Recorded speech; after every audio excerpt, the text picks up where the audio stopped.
Hello and welcome back to OWEN'S Model Railways. Today I have part 5 of the 158 project.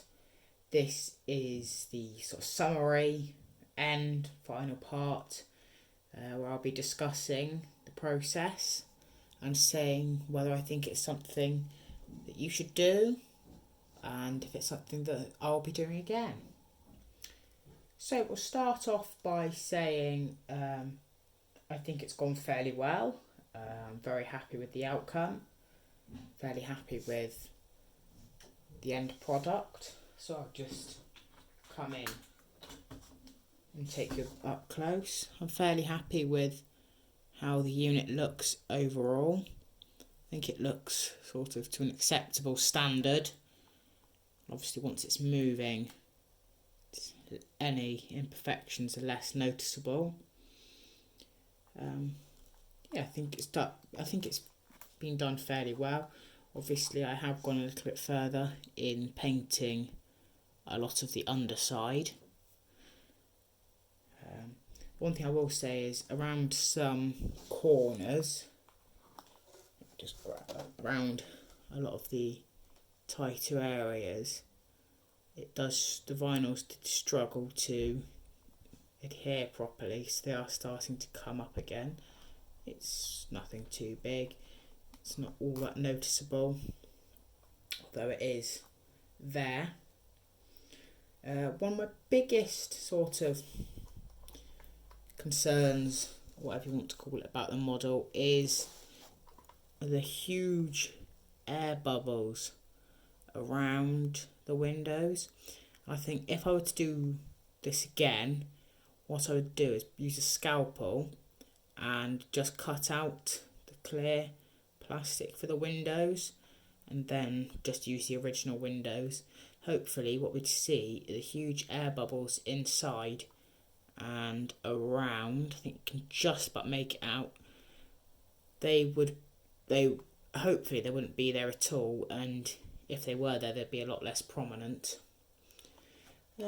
Obviously there are some slight irregularities in that of course the air dams are incorrect, the number is close to being correct, and the lights are incorrect, but they're all minor imperfections that I believe for the most part can be overlooked, because when running they're the type of thing that you don't notice so much.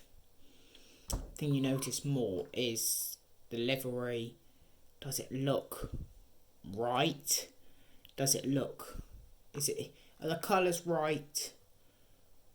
Is it sort of fairly crisp? And is it convincing? And I believe all three of those are yes. Obviously at the top there is a small, it doesn't quite line up properly. Once again, that can be overlooked. One of the hardest parts was actually applying the majority of the front vinyls, because I had to paint inside of the gangway connection, which is fairly hard to do. You going to focus? Are you going to focus? There we go. Obviously trying to paint inside is quite hard, because obviously using a brush sort of the same size as this pencil, and obviously runs down, so it took a few coats, and I did then, after seeing what had happened on the inside, I've spilt some paint over the inside of those. Obviously it's quite hard to mask off, so I thought, well, I'll just use some of the black gloss paint to repaint it all. So I've repainted the entire front assembly, repainted the rear, and I've done the same on the other unit. I think it's done fairly well. I think it's convincing enough. I think for the savings, I think it's roughly £110 or so, something like that, rough ballpark estimate. What is it? Let me work it out. So I think I spent about £75-80 on this unit, and what is it, 210, 220, so talking 130, 140. I think that's right. Do correct me if I'm wrong. I think that's roughly right. Yeah, so obviously I would recommend that if you wanted something, if you desperately wanted something in a different livery, then I think it's a great process. It's rather fun. The end results are fairly good. If you have the money, generally, if you have the money for the more expensive model, I would be hard pushed to recommend this over that model. But obviously I didn't have the budget. I still don't have the budget for that expensive model.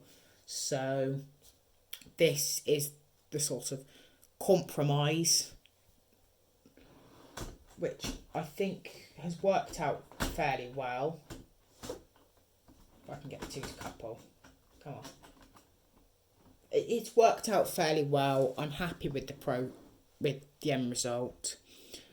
So yeah, I will be doing this process again, although with the slight alterations to the windows and potentially doors that I'll make as and when. But for now, I think what we'll do is just give it a quick run along this test track that I've quickly thrown up. So let's just adjust you there. Sorry for the slight shakiness, and we're off. Oh, there we go. And obviously the poor running isn't the unit, that's this track. This is old track from a previous layout. So just adjust there.